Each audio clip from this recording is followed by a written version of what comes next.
Me es muy grato darles una muy afectuosa bienvenida a este evento de presentación del libro El crimen perfecto, de cómo el alien corporativo nos hace víctimas y cómplices de la devastación de la Tierra, donde tenemos la oportunidad de convivir fraternalmente y reflexionar sobre la importancia de lograr como ciudadanía una autonomía social.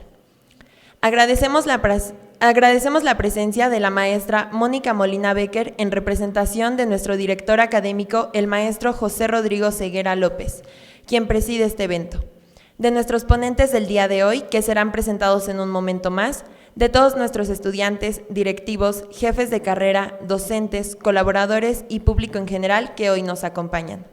Como primer punto del programa, solicito a la maestra María Elena Liñán nos dé un breve encuadre de este evento.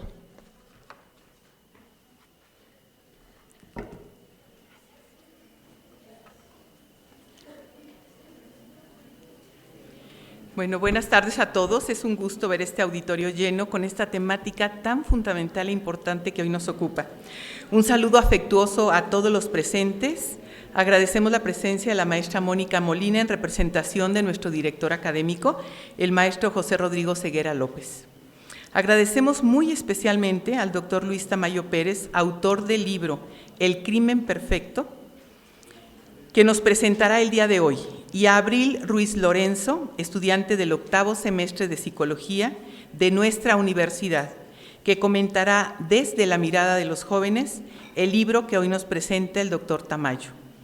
Este evento se ha organizado dentro del programa Diálogos Universitarios. Reflexiona, participa y hazte cargo es el lema de este programa, y cuyo objetivo es brindar a los estudiantes espacios de reflexión y diálogo sobre diferentes temáticas acerca de la condición humana que los lleven a un replanteamiento crítico de sus saberes e incidan en su formación sociopolítica y de construcción de ciudadanía desde una perspectiva humanista y de compromiso social. El hermano Alfredo Morales, en su libro Pedagogía lasallista, nos plantea que la educación es el componente esencial en cualquier proyecto que pretende el desarrollo integral de la persona y de los pueblos. Es la persona la que, al cultivar su espíritu y sus aptitudes, crea las condiciones para un desarrollo integral sostenible con rostro humano. La presentación de los libros Caleidoscopio Ciudadano de Laura Sarvide Álvarez y Casa, que se realizó hoy en la mañana, y El crimen perfecto que nos presenta en este momento el doctor Tamayo, tienen que ver con dos aspectos fundamentales en la educación de nuestros jóvenes: la formación de ciudadanía y la educación para la sostenibilidad. Luis Tamayo nos plantea en su libro un tema de fundamental importancia y trascendencia. Nos muestra una realidad que nos interpela y en donde las universidades tenemos un papel fundamental: dar una respuesta desde las tres funciones sustantivas que facilitan los procesos de aprendizaje de los estudiantes: la docencia, la investigación y la extensión. El Papa Francisco, en su encíclica Laudato Si, avalado por líderes de otras religiones, nos señala: el desafío urgente de proteger nuestra casa común incluye la preocupación de unir a toda la familia humana en la búsqueda de un desarrollo sostenible e integral. Sabemos que los jóvenes están especialmente sensibilizados en este tema por el número tan grande de alumnos que se registraron al programa eConsciencia y que están muy dispuestos a llevar a cabo acciones innovadoras. Paulo Freire planteaba: no hay palabra verdadera que no sea una unión inquebrantable entre acción y reflexión. Es decir, el acto educativo se completa cuando pasamos de la reflexión a la acción. Queridos estudiantes, hoy estamos reflexionando acerca de la dura realidad que vivimos en nuestro mundo. Es el único mundo que tenemos y esto debe motivarnos a actuar en consecuencia. Jóvenes están llamados, con los ideales, la creatividad y la energía que los caracteriza, a colaborar en la construcción de un mundo mejor para todos. Es una tarea impostergable en la que todos debemos participar. Muchas gracias.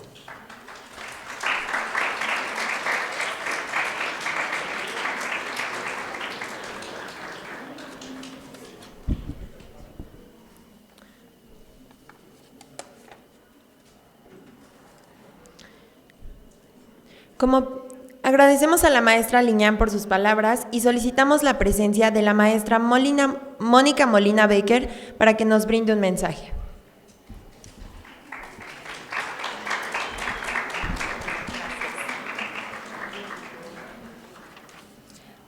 Hola, muy buenas tardes a todos, qué gusto verlos aquí. Y bueno, no cabe duda que después de escuchar a la maestra María Elena, pues estamos en sintonía en este mensaje que desde las autoridades les transmitimos. Estoy aquí a nombre del maestro Rodrigo Ceguera por una situación personal y bueno, les manda saludos y les desea que aprovechen este espacio para ustedes. Bien. Pues ustedes saben, la Universidad La Salle Cuernavaca se caracteriza por promover acciones para generar estos espacios de reflexión personal y colectiva que fortalecen la identidad institucional. Es por ello que agradezco la presencia del doctor Luis Tamayo Pérez por brindarnos esta oportunidad de conocer desde una perspectiva humanista y a través del crimen perfecto, las afectaciones que hemos ocasionado a nuestro entorno. ¿Cómo es que nos hemos convertido en cómplices y a la vez víctimas, pero también en la posibilidad de aportar mejores respuestas con la firme convicción que haciendo comunidad en pensamiento y obra se puede lograr? En palabras del Papa Francisco sobre el cuidado de la casa común, no hay dos crisis separadas, una ambiental y otra social, sino una sola y compleja crisis socioambiental. Las líneas para la solución requieren una aproximación integral para combatir la pobreza, para devolver la dignidad a los excluidos y simultáneamente para cuidar la naturaleza. La universidad, como sistema social, se suma al gran desafío que significa encontrar respuestas a la crisis que estamos enfrentando a través de objetivos institucionales congruentes con la misión lasallista, con la responsabilidad, la ecología integral, entre otros, porque hay muchos más. Como parte de nuestros compromisos con la educación, lo que permitirá contribuir a uno de los más grandes retos de este siglo, el desarrollo humano ambiental y socialmente sostenible. Por tanto, la formación integral de profesionistas es un compromiso que adquiere otro matiz en cuanto al camino de la sostenibilidad se refiere, entendiendo que esta es el desarrollo que satisface las necesidades del presente sin comprometer la capacidad de las futuras generaciones, lo que exige considerar que los estudiantes de hoy son agentes de cambio y serán los siguientes responsables de poner por encima de la ambición e irresponsabilidad de las grandes corporaciones, el rápido retorno del capital y la ausencia del sujeto, como lo mencionó Gregorio Morales en Entre Líneas, acciones para la conservación de nuestro planeta y que el crecimiento económico debe estar regido por el respeto al medio ambiente y la preocupación por la paz, la inclusión y la justicia social. Grandes aportaciones de la pedagogía lasallista, como la fraternidad y el sentido de comunidad. Con ellos se potencia el crecimiento armónico de las personas y las familias. Se ayuda a encontrar sentido a la vida. Se posibilita la creación de lazos afectivos y solidarios. Se comunica seguridad y respeto por las diferencias. Además, ayuda a la construcción de sueños comunes y compromisos transformadores, que es lo que nos tiene aquí reunidos hoy. Soñar con un futuro más alentador. Muchas gracias, doctor Tamayo, por compartir este espacio.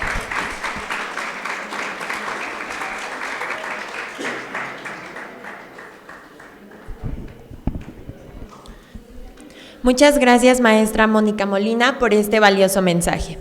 Para dar paso al motivo que nos convoca, el día de hoy solicito la presencia en este foro del doctor Luis Tamayo Pérez y de la alumna Abril Ruiz Lorenzo, estudiante del 8º semestre de Psicología de nuestra universidad.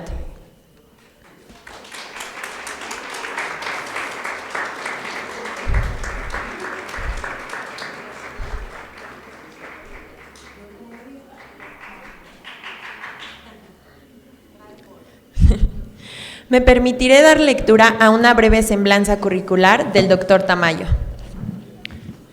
El doctor Luis Tamayo Pérez estudió la licenciatura en Psicología, maestría y doctorado en Filosofía en la Universidad Nacional Autónoma de México, UNAM. Es psicoanalista formado en l'École Lacanienne Psychanalyse y realizó una estancia postdoctoral en la Albert Ludwig Universidad Freiburg.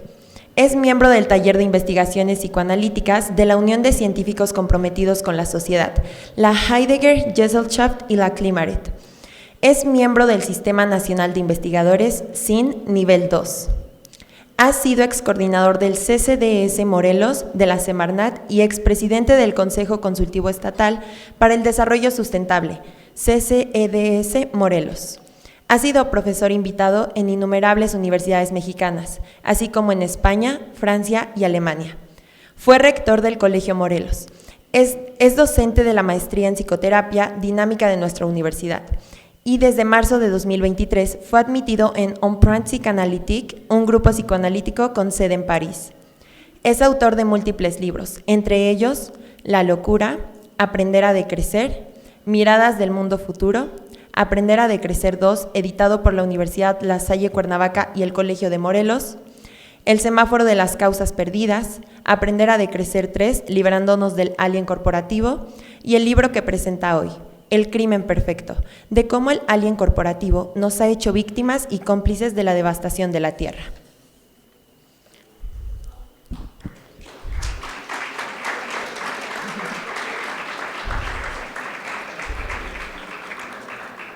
Cedo el micrófono al doctor Tamayo, quien nos hará la presentación de su libro El crimen perfecto, de cómo el alien corporativo nos hace víctimas y cómplices de la devastación de la Tierra.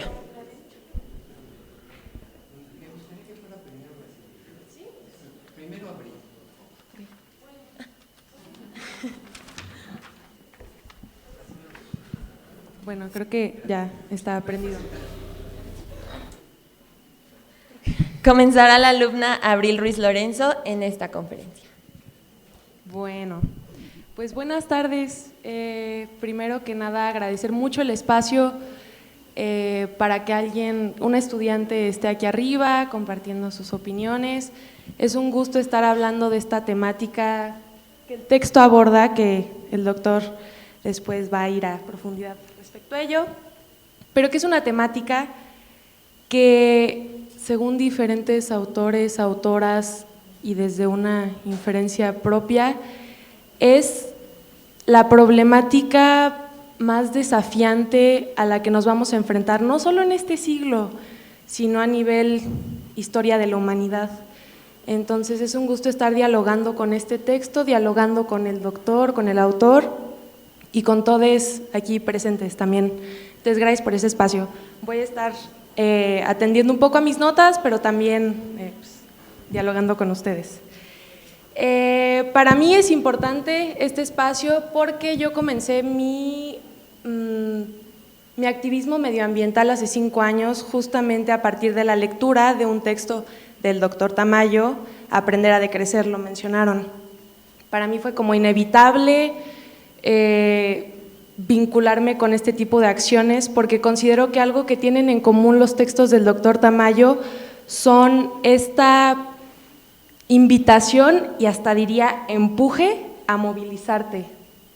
Es una combinación bastante balanceada entre datos duros, estadísticos, finamente hilados, con una crítica social muy potente, también un deseo de encontrar respuestas, ¿no? Con un profundo deseo de que como humanidad encontremos alguna alternativa. Entonces, te moviliza porque te moviliza.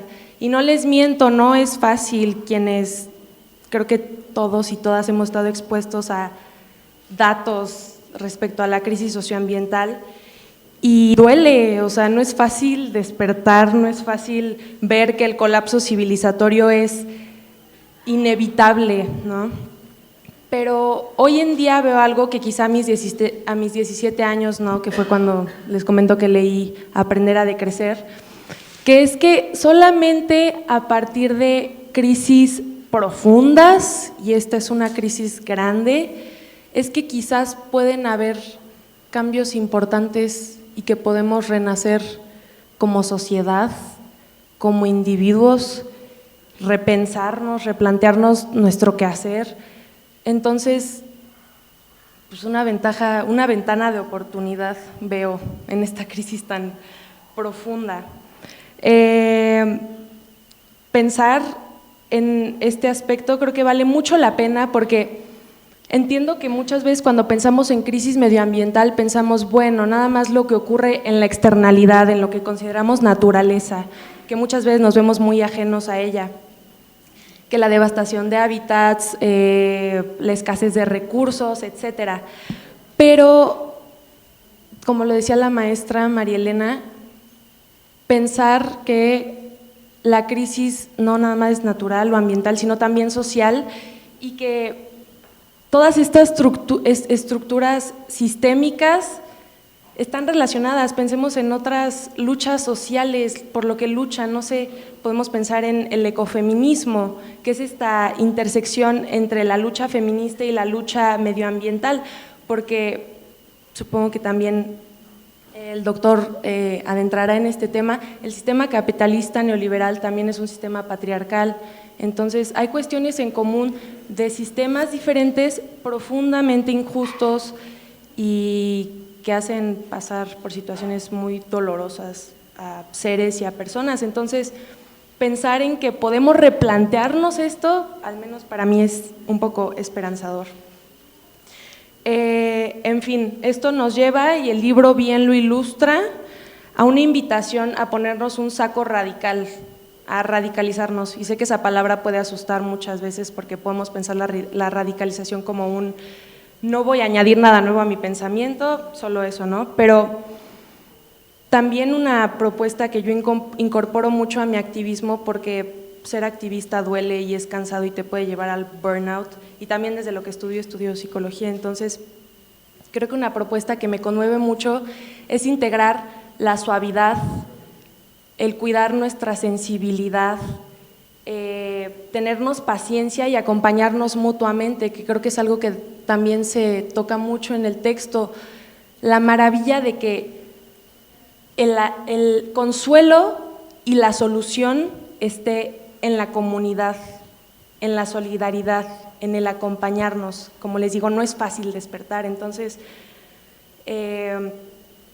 pues acompañarnos desde ahí es importante porque va a requerir esta situación un cambio profundo, no solamente a nivel social, instituciones, todas las instituciones están involucradas en esta problemática, la educativa, el trabajo, todo, sino también un cambio profundo personal, ¿no?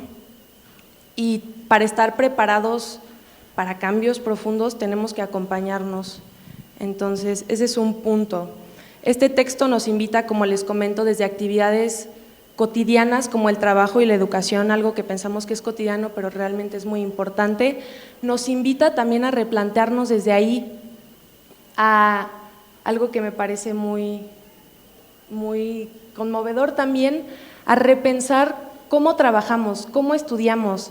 Creo que lo hacemos desde un desapego también, y el texto nos invita a pensar el trabajo como arte, a conectarnos al trabajo desde una manera de hacer arte y a educarnos y a aprender desde la curiosidad y desde reencontrar la magia en todo ello, ¿no? Entonces, el cambio va a ser en cuestiones cotidianas, nuestra educación, nuestro trabajo, pero también en cuestiones de nuestra vida personal. Al menos yo vivo esta problemática como algo existencial, como algo que atraviesa mi vida en muchos aspectos, ¿no? Que no está ajeno, sino que mi futuro está en juego. Y esto va a implicar tener cambios en los planes que tengo, ¿no? En mi vida futuro. Entonces, pues tenemos que estar preparados a adoptar una nueva filosofía de vida. Todo está cambiando y como lo comenta el texto, y aunque suene muy dramático, el colapso civilizatorio y las situaciones y la vida como la conocemos hasta ahorita va a cambiar profundamente, entonces tenemos que estar preparados para también tener una nueva filosofía de vida, ¿no? Y comenzar también, creo que es muy importante, a imaginar futuros, aunque sea descabellado, futuros posibles fuera del sistema capitalista neoliberal. Creo que cuando pensamos en nuestro futuro solo pensamos en distopias y en un colapso, que sí, la evidencia sí señala eso, apunta a eso, pero creo que también es un acto radical imaginar que las cosas pueden ser diferentes. Y hay una frase o una idea que circula mucho dentro de estas corrientes de pensamiento más relacionadas como a la crítica del sistema actual socioeconómico, que es: ¿por qué nos es más fácil imaginarnos el fin del mundo al fin del sistema capitalista neoliberal, ¿no? Entonces, eso creo que poder imaginarnos algo diferente creo que puede ser hasta una estrategia de supervivencia. Y ya casi finalizando mi intervención, retomo y quiero hacer énfasis en cuanto al acompañamiento mutuo en esta lucha, porque creo que el cuidar nuestras sensibilidades, sé de primera mano que adentrarte estos temas es doloroso y duele y da miedo, ¿no? O sea, cuando escuchamos estos datos a veces es más fácil decir, no, ahorita no quiero ver eso. Les comparto que desde la psicología se recomienda no pensar que todas las emociones que en algún momento pueden despertar en nosotros el aproximarnos a la crisis socioambiental, no se recomienda reprimirlas ni pensar que son problemas individuales o personales, sino que son una reacción racional, incluso se dice en la literatura, a una situación tan descabellada y tan ilógica y tan dolorosa, ¿no? Entonces, validarnos es importante en ese aspecto. Y bueno, me encanta que el alma de la lucha medioambiental, bajo la premisa de la lucha por la vida, sea que hay vida tanto en los ecosistemas, tanto en todo aquello que pensamos que es externo, la naturaleza, hay vida ahí por salvar y por la cual luchar, pero también hay vida en nosotros, y no me descalifiquen luego pensando que es una idea hippie, pero estamos profundamente conectados con todo lo que nos rodea, no nada más a nivel medioambiental, sino también en nosotros, dependemos unos de los otros. Entonces, pues qué maravilla, repito, que el consuelo y la solución están en lo comunitario y están en el entender que dependemos los unos de los otros y en que nos acompañamos. Entonces,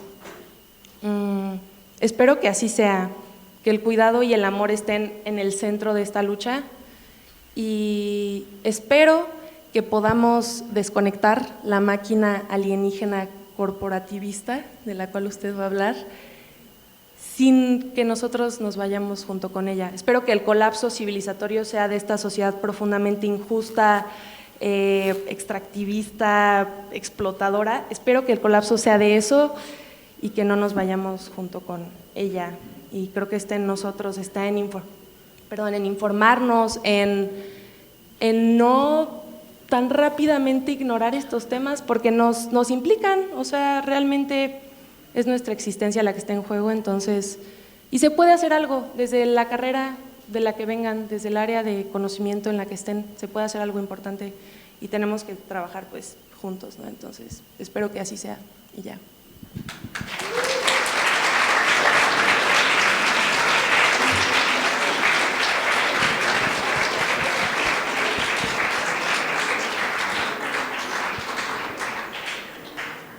Bueno, muchas gracias, Abril, querida.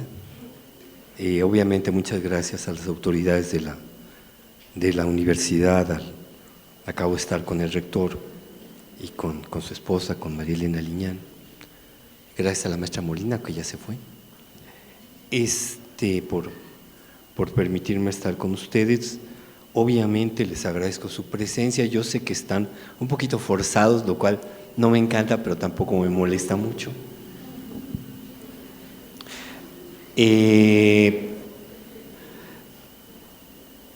Porque ciertamente, miren, esta pandemia nos ha hecho encerrarnos mucho, ¿eh? ¿A qué trabajo cuesta generar públicos después de la pandemia? Y estoy totalmente de acuerdo con lo que decía Abril hace un momento. Es un momento de juntarnos otra vez. La pandemia nos ha hecho encerrarnos, nos ha hecho sentir que el otro es peligroso. ¿Ah? Marcos, qué gusto verte. Con Marcos hicimos una asociación que se llama De Crecer para el Futuro, que era precisamente pensando en esto, y lo hicimos hace 10 años.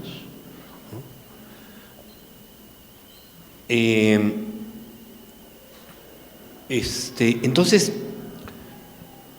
quizás algunos de ustedes leyeron el mensaje hace 2 días de Antonio Guterres, el actual secretario general de las Naciones Unidas, el cual estaba hablando de la emergencia climática.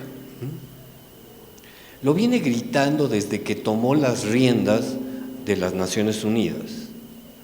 ¿Por qué? Porque el último informe del IPES, del Panel Intergubernamental sobre el Cambio Climático, es terrible. Se publica en el año 2021 y dice: si no detenemos en el curso de esta década y reducimos un 30% al final de la década las emisiones de gases de efecto invernadero, nunca vamos a poder lograr que se conviertan en 0 emisiones en el año 2050.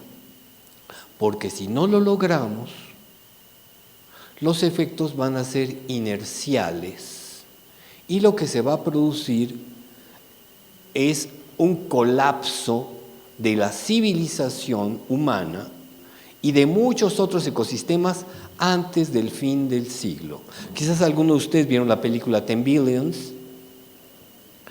Es una película de hace como 2 años, una película que, les cuento solamente el inicio, dice: imaginen que el 6 de mayo del año 2070, ya sabemos, una trayectoria de un asteroide lejano viene directamente, el asteroide mide 20 kilómetros lineales, es una enormidad, y va a golpear directamente en la Tierra, y sabemos que cuando golpee es como si fueran 1000 bombas atómicas, y entonces sabemos que se va a acabar el 90% de la vida de la Tierra. Si eso fuera así, si en este momento todas las naciones de la Tierra estarían pensando cómo hacer, diseñando una nave espacial, diseñando, de qué manera detener el problema. Y dice el Stephen Emmott, es el que hace la presentación, dice: es exactamente lo que está pasando, pero no necesitamos asteroide, lo estamos haciendo nosotros solitos. Tan grave es la situación. Me pueden decir: ay, sí, pero para el año 2070, bueno, yo espero que yo voy a estar muerto, pero quizás ustedes no, y sobre todo los hijos de ustedes no. Es un escenario terrible, porque además ojalá que fuera el golpe de un asteroide. No me imagino fin más bonito que el que llegue un asteroide y nos mate de un día para el otro, ni nos vamos a dar cuenta. Lo malo es que la muerte es como el cáncer, es poquito a poquito. Si fuéramos habitantes de Kiribati, de Fiji, de Tuvalu, de estas islas de la Polinesia,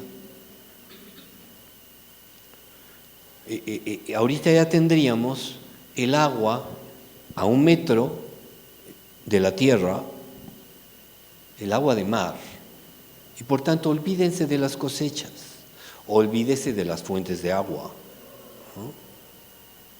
Una tercera parte de los habitantes de Bangladesh se tuvo que refugiar ya, porque el río Ganges, el Brahmaputra, llevan tal cantidad de agua, han inundado de tal manera el delta,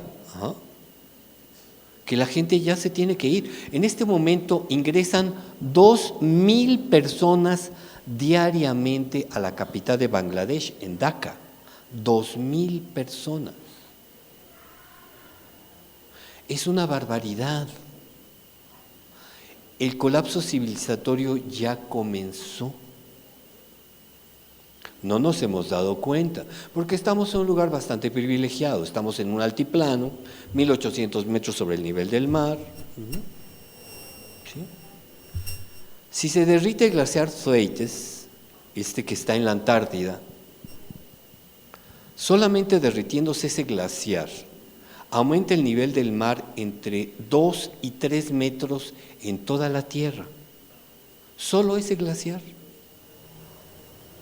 Puede ocurrir en 10 años, 20 años, no sabemos, pero cuando eso ocurra, aumenta 2 metros el nivel del mar de toda la Tierra. Si ustedes toman en cuenta que la mitad de la población del mundo vive en las costas, estamos hablando de una cantidad enorme de personas cuyas casas se van a inundar.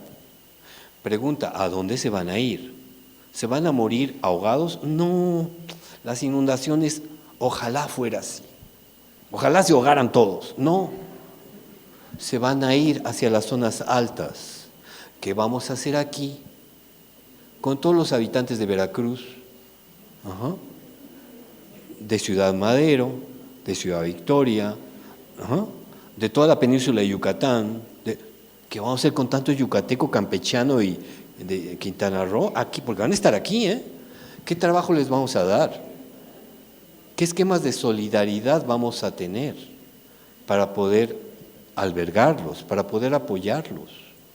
¿No? O sea, no está sencillo el asunto, porque la muerte de la civilización humana parece que es una muerte lenta. Esto es lo que en el panel intergubernamental de cambio climático llaman el escenario business as usual, es decir, si seguimos haciendo las cosas tal y como las hacemos hasta este momento. Ustedes me pueden decir, pero ¿para qué voy a cambiar mi modo de vida ahorita si estoy tan bien? Y tiene usted razón. Mejor sigo yendo a las fiestas, sigo oyendo la música que me gusta, sigo haciendo todo, porque hasta ahorita me ha funcionado muy bien. Pero esto puede cambiar de manera radical y además muy rápido, casi sin darnos cuenta. Les decía hace un momento a la maestra Liñán, al doctor Coronato, les decía que todas las carreras de la universidad, todas tendrían que estar pensando en cómo evitar la cuestión. Si yo soy ingeniero mecánico, tendría que tener muy claro que no tengo que emitir más gases de efecto invernadero, y entonces en vez de estar pensando en cómo mejorar el motor de combustión interna, estar pensando en cómo mejorar, bueno, no el motor eléctrico, que ya es una maravilla, 90% de eficiencia, sino cómo generar un nivel de baterías que no tengan el problema de las baterías de litio, que además el metal es bastante escaso, que es muy caro y muy contaminante el proceso de obtención del metal a partir del mineral. Es decir, o baterías como ya están buscando, baterías de sodio, etc.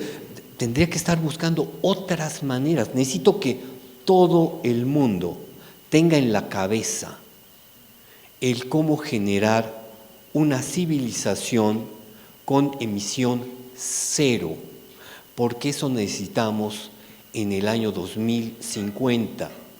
Si no lo logramos, no hay futuro para la humanidad. ¿A qué me refiero? Ya sé, me van a decir, pero es que en el año 2050 no va a haber tantos gases de efecto invernadero. Ya lo sé, tienes razón. En el año 2050 vamos a seguir respirando como hasta ahorita, va a haber habiendo agua, ya vamos a ser más de 9,000 millones de seres humanos, eso sí. Lo cual todos los problemas se van a recrudecer, comenzando por el problema del agua, después problema de alimentos, después problema de energéticos, etc. ¿Sí?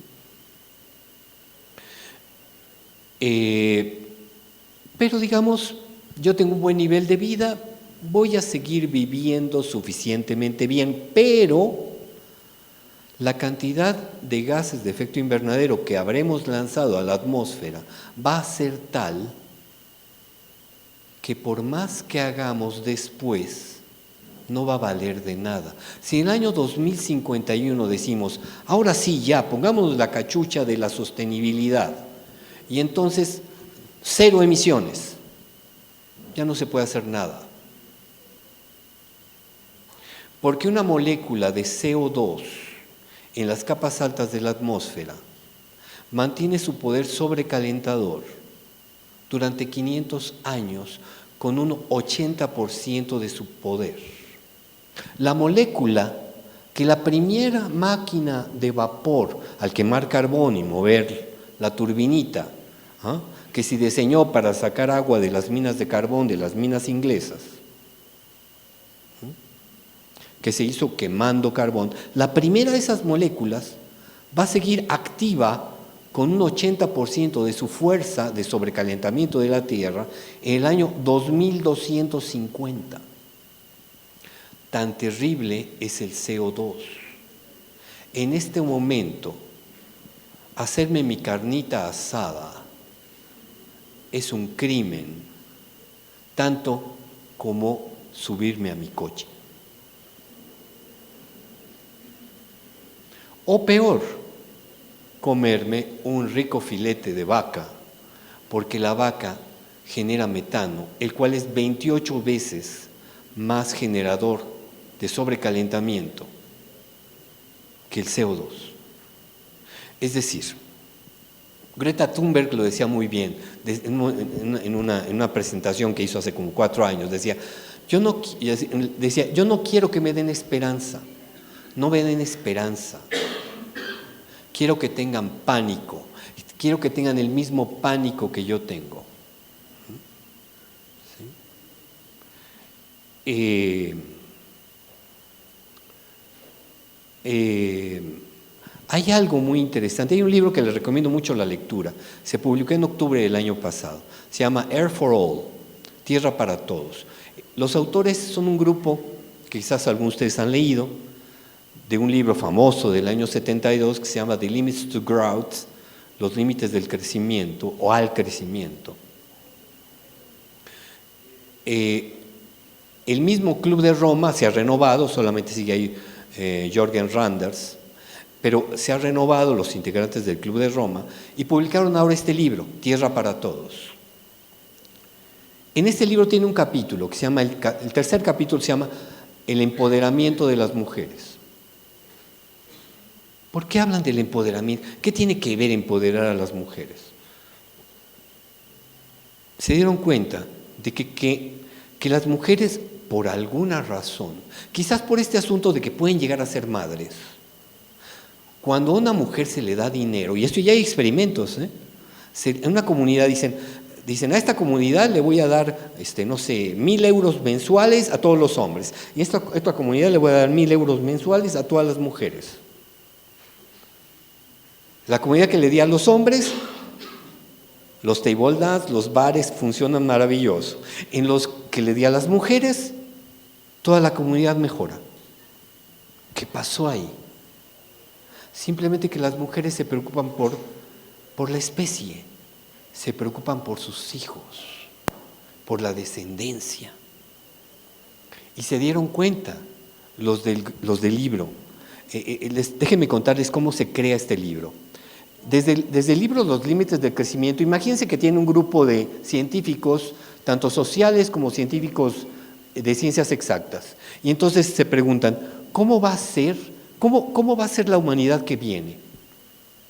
Año 1972. Entonces Dennis y Donella Meadows se juntan con los científicos del MIT, con su sistema computacional, con la dinámica de sistemas. Y entonces comienzan a llenar de datos la computadora que tenían esos años. Cómo venía el consumo de minerales, cómo venía la curva del petróleo, cómo venía el aumento poblacional, cómo venía el consumo de agua, etcétera, etcétera, etcétera. Todo. Las curvas de 1972 son, sube la humanidad y por ahí de mediados del siglo cae en picada la población humana. Los recursos vienen así, vienen cayendo poquito a poquito y caen otra vez en picada por ahí de la mitad. Etcétera. Viene un colapso civilizatorio hacia la mitad del siglo, de este siglo. ¿Por qué razón? Precisamente porque estamos pensando que se puede crecer siempre más y más. Y eso es un grave error, porque la Tierra es finita. Hay un economista inglés, se llama Kenneth Boulding, el cual dice, la humanidad ha vivido la Tierra como si fuera un cowboy, un cowboy de estos inmigrantes hacia Estados Unidos, provenientes de Irlanda, etcétera, de Europa. Y entonces que le regalaban, ustedes saben, cuando alguien llegaba a la isla Ellis, cuando llegaba a Estados Unidos, el gobierno americano, los inmigrantes europeos les decía, te voy a dar no sé cuántos acres de tierra para que las cultives en Nebraska, en otro lugar. Y la gente, pues por eso eran las caravanas. Entonces era la economía del cowboy, hay muchísima tierra para todos. Y dice Kenneth Boulding, dice, la verdad es que siempre nuestra economía tendría que haber sido la economía del astronauta. ¿Y cuál es la diferencia? Piensen en Armstrong, Aldrin y Collins, los tres que llegaron a la Luna, ¿se acuerdan? Año 69, si no me equivoco. ¿Se acuerdan? No sé si alguna vez han visto la navecita espacial. ¿Alguien ha estado es en Epcot? No sé, sí, creo que en Estados Unidos está todavía la navecita espacial donde ellos llegaron, los que llegaron a la Luna. Si ustedes la ven, es una cosa minúscula. Y la pregunta es, oye, ¿cuántos días estuvieron dándole vuelta para poder hacer el alunizaje? Pues creo que como 2 o 3 días. Ah, ok. Oye, ¿cuánta agua tomas tú en 3 días? No, pues tanta. Ah. Oye, pero ¿llevaban el agua en la nave? Pues no, es un chorro, y además pesa un chorro el agua. Entonces, ¿qué hicieron? Pues tuvieron que tomarse su pipí, obviamente no la pipí, pero tuvieron que reciclar el agua, porque de otra manera no se puede, es demasiado pesada el agua. Tenían que tomarse su propio líquido. Esa es economía del astronauta. Tengo recursos limitados y tengo que vivir bien con ellos. Es un pecado el que estamos haciendo ahorita, de ensuciar con caca el agua potable. Sus nietos, que espero que los tengan, les van a decir, y realmente el agua que sacaban de los pozos, los llevaban al inodoro, los llenaban con caca y los tiraban. No te puedo creer. No lo van a creer sus nietos, que haya habido tal nivel de estupidez en la especie humana. Ajá. Es terrible. Si usted hay manuales de arquitectos que dicen, ¿qué son los ríos? Son, ¿cómo es la definición? Algo así como corrientes de llevado de desechos. No puede ser. James Lovelock, el gran científico inglés, decía, los ríos son las venas de la tierra. ¿Ah? Es por donde se transportan los nutrientes. Ustedes nos echan caca en las venas, nos mataríamos. Es lo que estamos haciendo con la tierra. La tierra es nuestra casa. No hay nada más tonto que matar insectos. Hay un estudio de la Sociedad Entomológica Alemana que dice de 1970 al año 2017, que es cuando se publica el estudio, han desaparecido el 75% de los insectos de Alemania. 75%. ¿Por qué? Es que son fauna nociva para los cultivos. Rachel Carson escribe Silent Spring, la primavera silenciosa en 1960, precisamente porque se da cuenta que ya no hay pájaros en los campos americanos. ¿Y por qué no hay? Pues porque ya no tienen que comer. Si les mataron a todos los insectos que ellos se comían, pues ¿cómo va a haber pájaros? Pero ¿qué pasa cuando yo quito un elemento de la cadena trófica? Pues obviamente daño todo el ecosistema. Es evidente, no se requieren muchos dedos de frente para entender eso. Ahorita la terrible, si ustedes van a algunos lugares en California, se van a encontrar unos camiones que llevan panales. Y entonces, como los almendros, pues es un monocultivo, no hay nada de polinizadores ahí, pues hay compañías que llevan en camiones, llevan panales para que se pueda polinizar. Si no, no habría manera que los almendros se juntara la flor hembra con el, con la parte macho de la. Y entonces, si no, no habría almendras, no habría flores de almendra. O sea, es una vergüenza la manera como ha actuado la humanidad con su ecosistema. Afortunadamente, y aquí vuelvo a lo que decía hace un momento Abril, si ustedes piensan, y con esta idea ya termino porque quizás me encantaría que hubiera alguna intervención, si ustedes piensan en cómo fue que la especie humana apareció y se convirtió en la especie dominante de la Tierra, lean el libro Sapiens, el de Harari. Dice, Yuval Noah Harari, dice,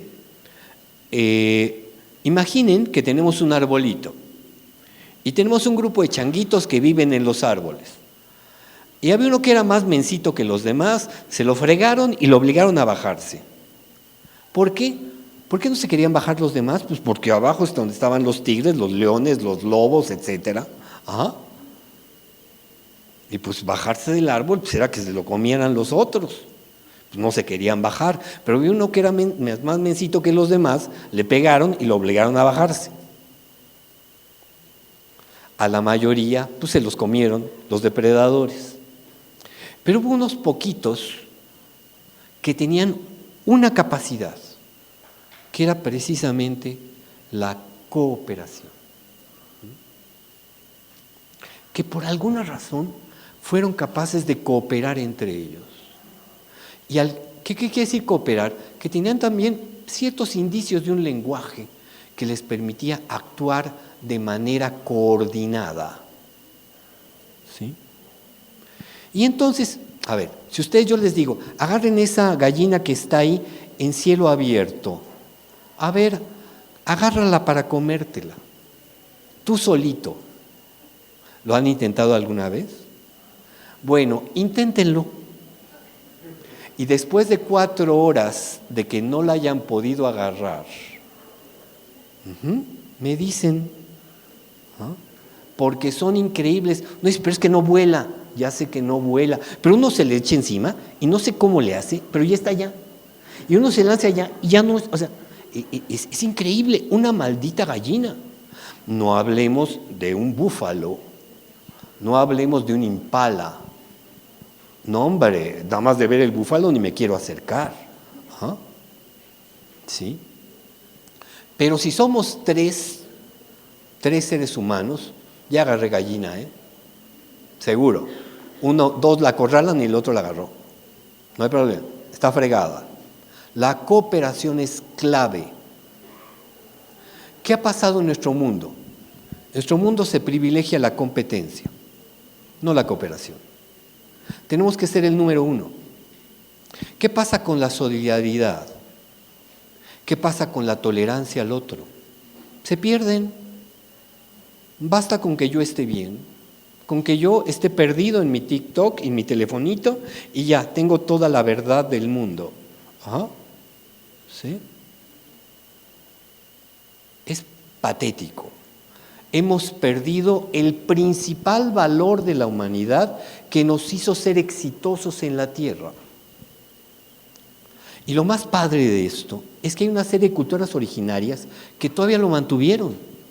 Lo que se llama el potlatch, el mismo tequio de nuestras culturas originarias, el tequio que es el yo te ayudo a ti, tú me ayudas mañana. Hoy vamos y todos nos juntamos y hacemos la cosecha de tu parcela, pero el otro mes, que es el aguacate, ahora te toca y tú vienes conmigo. Eso es actuar por tequio. Son formas cooperativas. ¿Ah? ¿Qué es el potlatch? El potlatch es soy más rico mientras más doy. Es una maravilla. ¿Ah? Es una maravilla. ¿Sí? El más rico es el que más da. O sea, esos son los valores que valen la pena. ¿Ah? Finalmente, el Ubuntu. Ese es un concepto que viene de Sudáfrica. Les cuento el ejemplo que es muy bonito.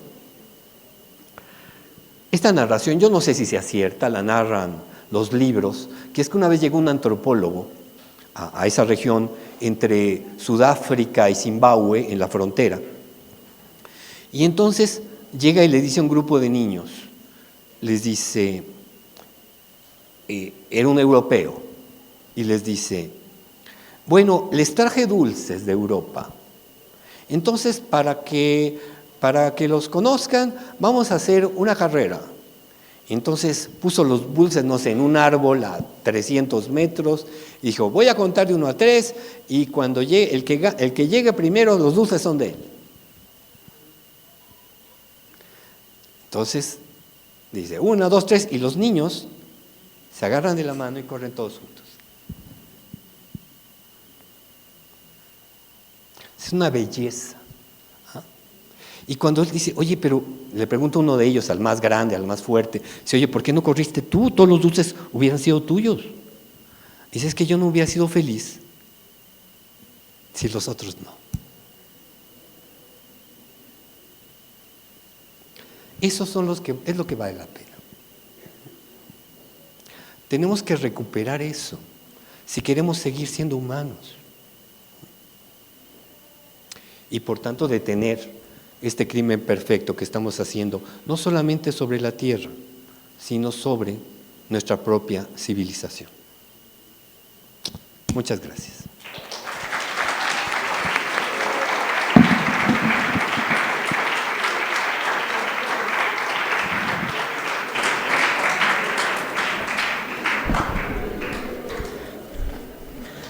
Agradecemos al Dr. Tamayo la interesante presentación de su libro y a la alumna Abril Ruiz Lorenzo por su valioso mensaje acerca del libro del Dr. Tamayo.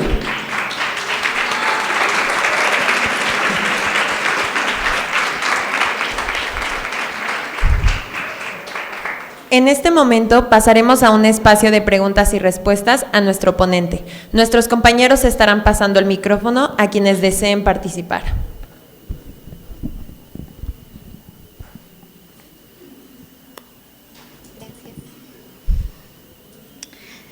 Buenas noches. Años atrás me interesé mucho en la crisis climática y empecé a ver muchas estadísticas y números, pero llegué a la conclusión que la única solución o la más viable era el suicidio colectivo. Sin embargo, como comunicóloga y como ser humano, entiendo el poder y la responsabilidad de la voz. Quiero saber cómo maneja este aspecto, cómo divulgar, cómo esparcir el mensaje sin llegar a un pánico colectivo, sin tener que llegar a una medida tan radical para poder salvar el planeta.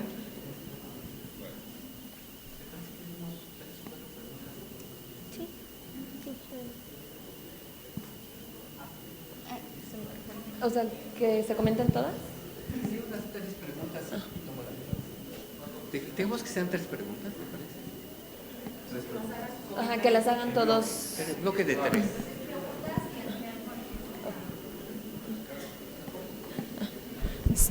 Gracias, buenas noches. Yo tengo 2 preguntas, son un poquito diferentes, pero bueno, las voy a hacer.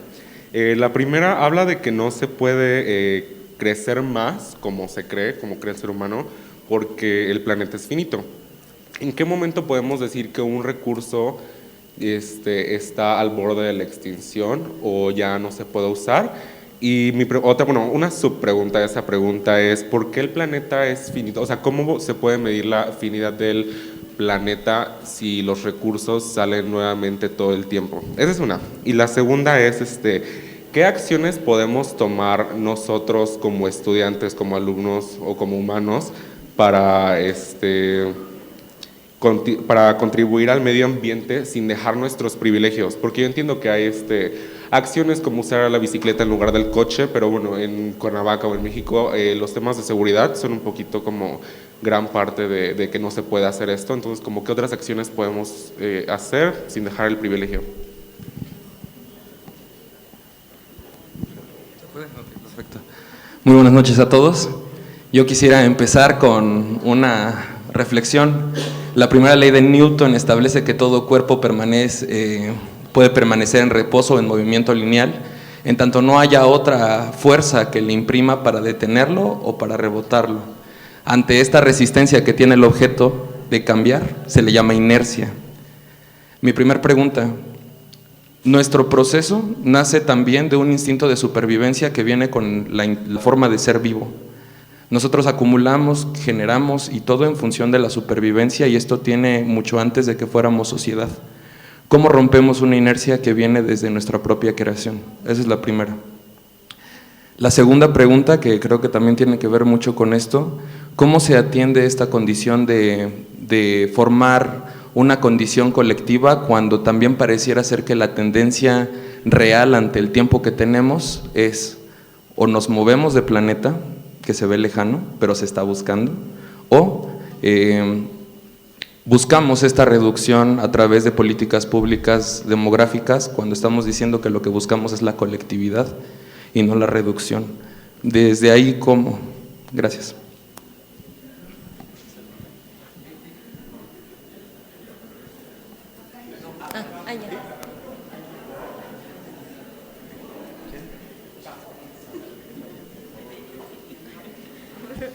Gracias. Bueno, yo tengo una pregunta y voy a comenzar con algo que nos ha explicado nuestro profesor. Se va a escuchar feo, pero él nos ha dicho que existen 2 tipos de animales: el animal político y el animal idiota. El animal político es aquel que ayuda a su comunidad, que es parte de la comunidad, que ve por los demás y que piensa en una colectividad como mundo. El animal idiota, en cambio, es aquel que está enajenado a su comunidad y aquel que solamente se ve el ombligo, ¿no? Entonces, usted dijo algo muy importante, que es la cooperación es clave, sin embargo, se premia la competencia. Ahí, ¿cuál sería la opción más viable para que nosotros como jóvenes dejemos de ver la competencia como lo primordial y comencemos a enfocarnos o a ubicarnos otra vez en que somos todos una comunidad? Gracias.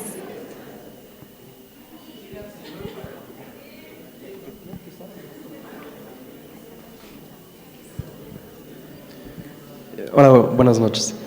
Yo la verdad tengo una pregunta muy simple, va a ser un poco ambigua y un poco subjetiva al mismo tiempo, y es: ¿cuál cree usted que sería la utopía?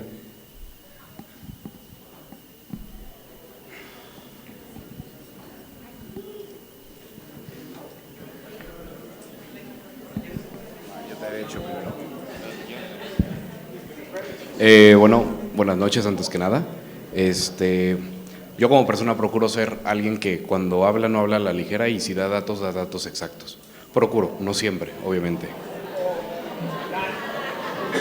Pero lo que sí me causó un poco de ruido fue cuando se refería a la primer partícula de CO2 arrojada al aire y que hasta la fecha se encontraba en la atmósfera. Y bueno, ¿en qué se basa para afirmar que persiste la presencia negativa de esta primer partícula de CO2 en el aire?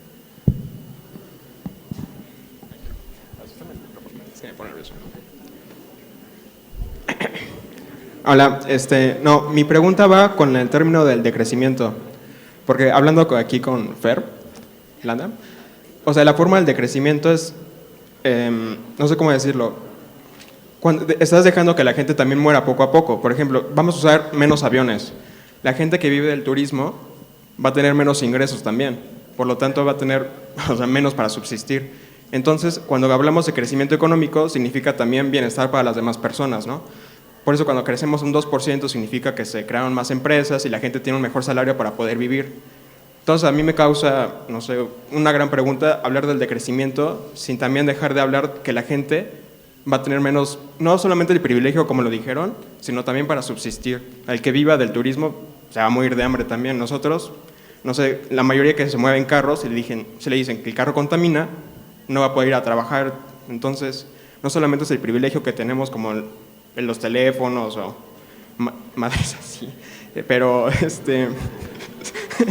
pero, o sea, también la manera de subsistir, porque, o sea, es cierto que si vamos usando la tecnología, va a haber un colapso ambiental en 2050, pero si también vamos dejando de usar la tecnología que nos llevó a llegar a la civilización más igualitaria, vivimos como, siempre digo en clase con Slaime, vivimos como reyes de hace 500 años, ¿cómo podemos hablar de un decrecimiento si eso también significa que la persona va a vivir con menor calidad de vida? Gracias.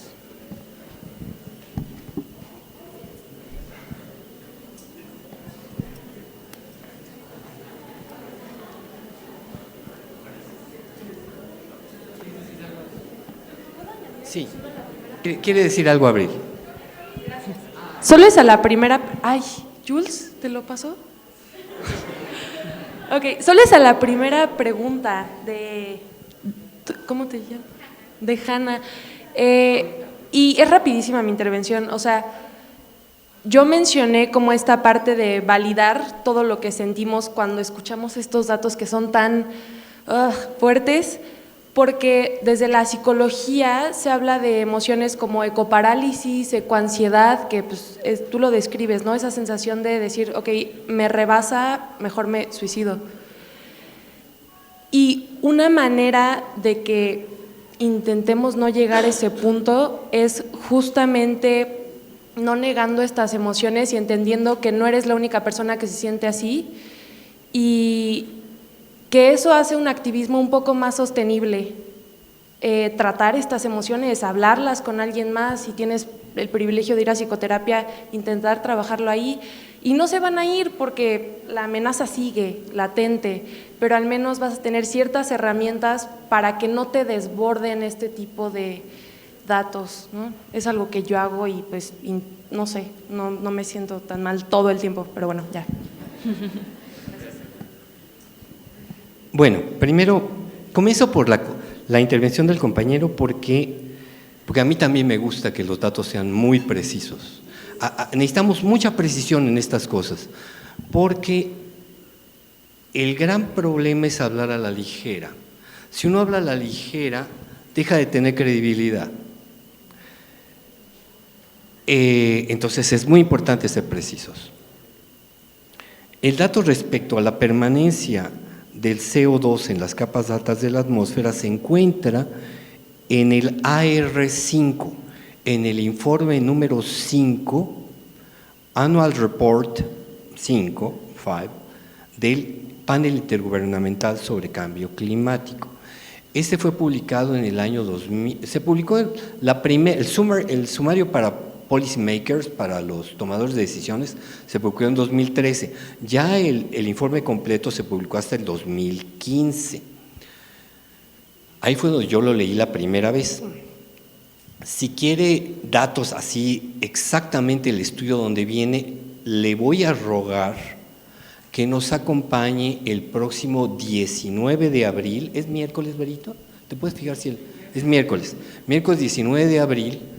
Va a haber una conferencia en el Instituto de Matemáticas de aquí de Chamilpa, aquí de la el que está entrando a la UAM, con el doctor Antonio Sarmiento, que es investigador del Instituto de Matemáticas. Tenemos un seminario que se llama precisamente sobre el libro Tierra para Todos, Earth for All. Lo estamos llevando una vez al mes. Y el doctor Sarmiento, estoy seguro que se sabe exactamente la página del informe, porque son informes muy gordos, pero sabe el estudio de dónde viene ese dato. Si me permite, también se lo escuché al doctor Molina, el que acaba de morir, murió hace poco, en el Congreso de Ciencias de la Complejidad que se llevó a cabo en Cancún del año 2017.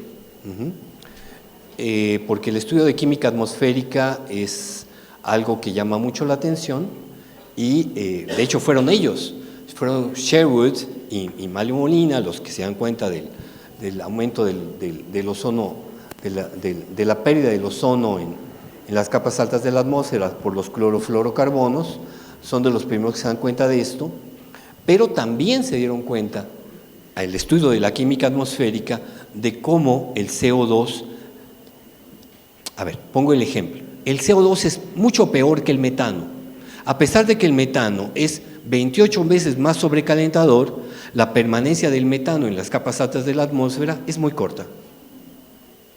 Entonces, a largo plazo, pues no genera tanto problema. El CO2 sí, porque el CO2, y está aquí, están las gráficas en el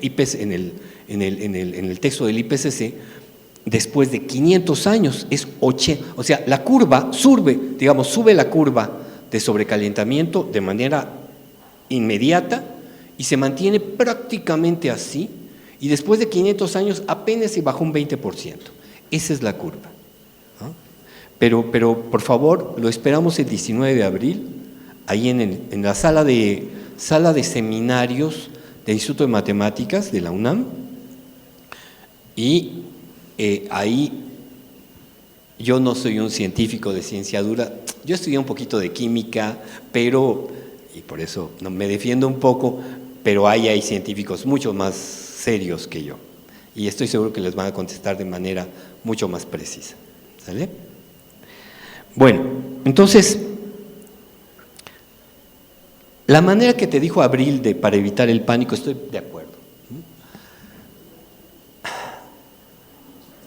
En mi experiencia, yo propuse en la Facultad de Filosofía y Letras de la UNAM en el año 1997, yo era profesor de la Facultad de Filosofía, que se diera la materia de educación ambiental. Me la aceptaron. Mi grupo pasó de tener 40 inscritos a tener 6 a la tercera clase, porque la gente se espantó. Y eso que eran datos de 1997. Estos temas, la verdad, generan mucha angustia. Y es comprensible, no es fácil que le digas a alguien, ajá, ¿cómo piensas tu futuro? Ah, yo pienso que de guerra, no, ¿sabes qué? Quizás eso no exista. O sea, es terrible, ¿no? Como dice muy bien Greta Thunberg, dice, me vienen aquí, ella estaba todos los viernes, ustedes lo saben, apostadita afuera del Parlamento sueco, y le decían, oye niña, ¿qué haces aquí? Vete a la escuela. Y le decía, pero ¿para qué voy a la escuela si quizás ni siquiera puede ejercer adecuadamente lo que ya estudié? ¿Para qué me pides eso? Ponte a trabajar tú. Entonces, claro que genera pánico, pero tenemos que sobreponernos. La estrategia que te dice Abril me parece inteligente, ¿no? Es decir, pongamos manos a la obra, porque no es solamente por nosotros, ¿no? Es por nuestra especie. Y lo que se va a acabar no es la vida, no es cierto eso. La vida va a seguir. Yo dije, se acaba 90%, Va a seguir el 10%, cucarachas, bacterias, virus, todo eso, bueno, virus no es vida, pero todo eso va a seguir vivo, ¿eh? Se va a acabar la civilización humana y la de muchos otros ecosistemas. Pero la vida va a seguir. ¿Cómo sabemos que los recursos de la Tierra son finitos? Aquí hay un estudio que les recomiendo mucho la lectura de Will Steffen, que se llama La Gran Aceleración. Lo que hizo Will Steffen fue hacer una medición de todo lo que quieran, cantidad de cobre que había en la Tierra, cantidad de petróleo, bueno, antes de Steffen fue Marion King Hubbard. Fíjate cómo fue ese descubrimiento. King Hubbard, en los años 1950, tomando toda la línea de petróleo que va desde Alabama hasta Iowa, bueno, no es de antes, sí, Alabama hasta Texas, esta gran vertiente de petróleo, y dijo en los años 50, le preguntaron, ¿cuándo se va a acabar la producción petrolera de Estados Unidos? Dijo, bueno, ¿cómo se va a acabar? No sé, pero sí puedo decirte cuándo se va a acabar cuándo se va a alcanzar el pico de producción, ¿sí? Cuándo va a ser el punto más alto y ya después ya nada más va a haber descenso. Y entonces lo estudió, dijo 1970, y todos se burlaron de él. ¿Cómo 1970? Si hay un chorro de petróleo aquí. Y bueno, en el año 1971 le tuvieron que decir, perdón, usted tenía razón, porque a partir de 1970 ya no se pudo sacar la cantidad de petróleo que había. Piensa en la producción mexicana. México, su pico del petróleo fue en el año 2005, que fue cuando los pozos de Cantarell alcanzaron su pico de producción, 2 millones de barriles diarios, una cosa enorme, creo que sí. Porque con tantas cantidades tan grandes me pierdo. 2 millones de barriles diarios. Solo Cantarell. En ese momento México llegó a producir 4 millones de barriles diarios. Cuando llegó Andrés Manuel López Obrador al gobierno, dijo, voy a hacer que la gasolina cueste 10 pesos. ¿Se acuerdan? Fue la promesa de campaña. Le ha invertido tal cantidad de dinero a Pemex. ¿Y lo ha logrado? No. ¿Por qué? Porque ya no hay tanto petróleo. Ya no hay petróleo en México. Ya no hay petróleo en aguas someras. Claro, hay en aguas profundas, pero no se puede. ¿Qué fue lo que pasó con el Deepwater Horizon, con ese pozo petrolero que en 2011, o sea, imagínense, ¿cómo le hago? Tengo un barquito, tiene que lanzar una sonda 1500 metros bajo el nivel del mar, y cuando llega al suelo marino, tiene que perforar 1000 metros más. ¡Ah! ¡Qué caray! No sé si ustedes han hecho buceo. Bueno, yo hice buceo cuando era joven.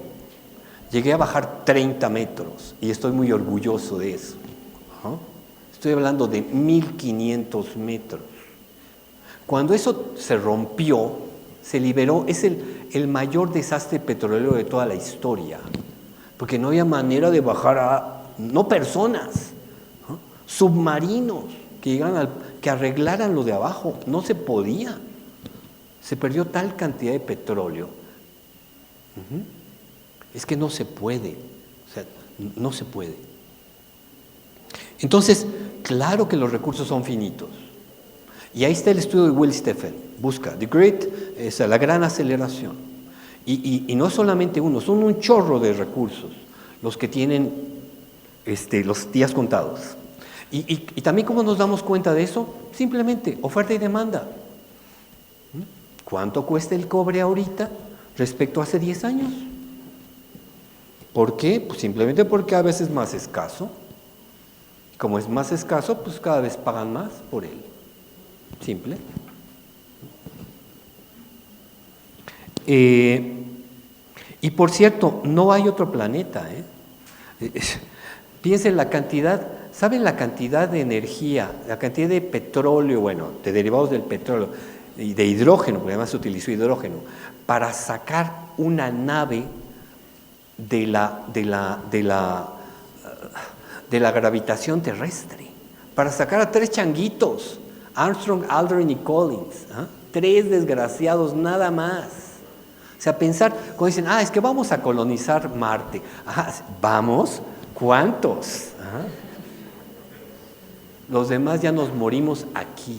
Pero estoy hablando del 99.999999 de los habitantes de la Tierra. Todos los demás, o sea, todos estamos muertos. 4 se van a ir para allá.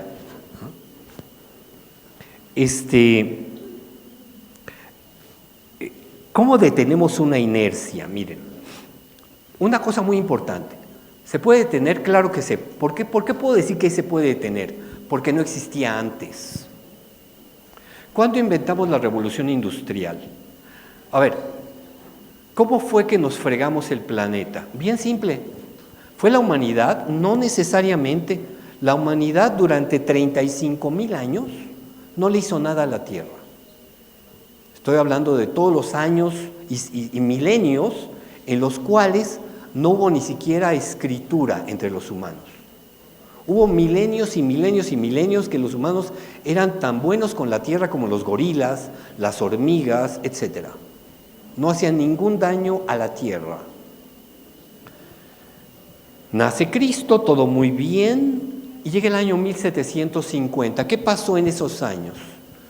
Pues se nos ocurrió tomar el carbono que estaba en el suelo y lo comenzamos a quemar. ¿Por qué eso fue terrible?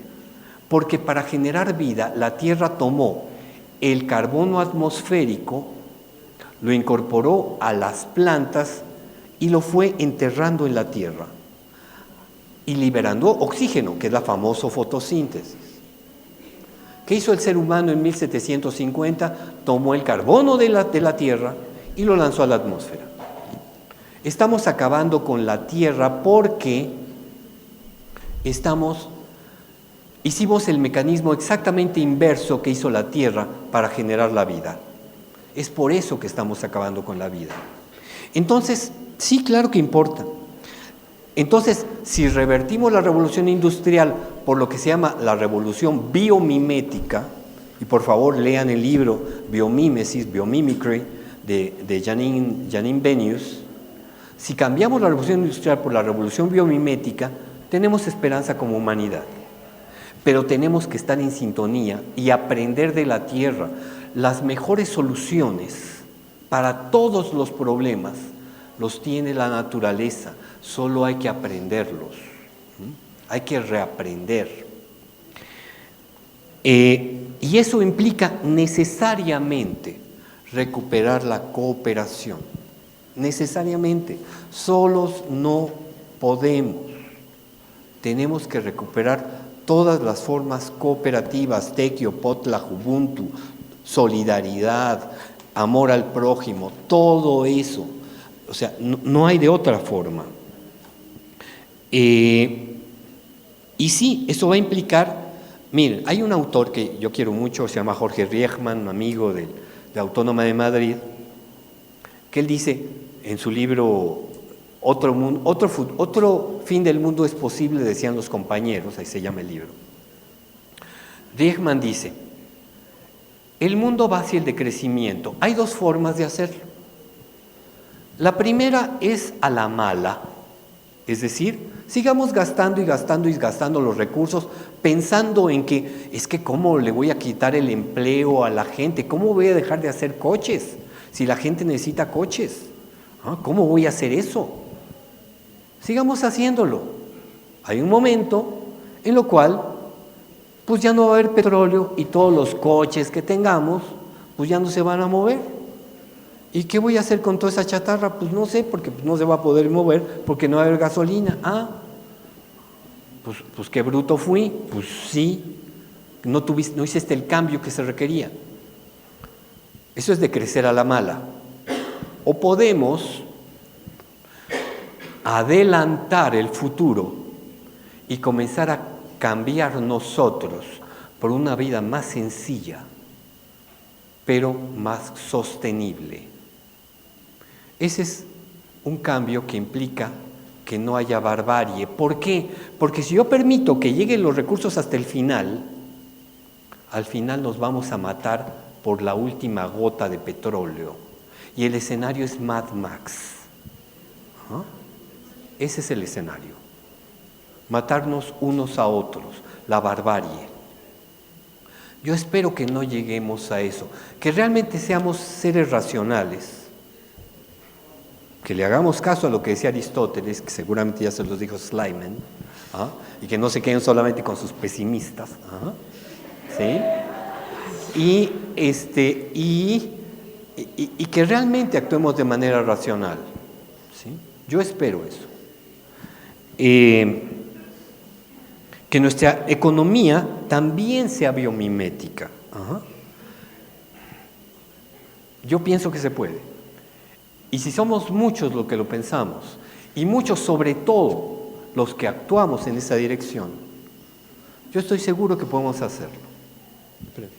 Gracias.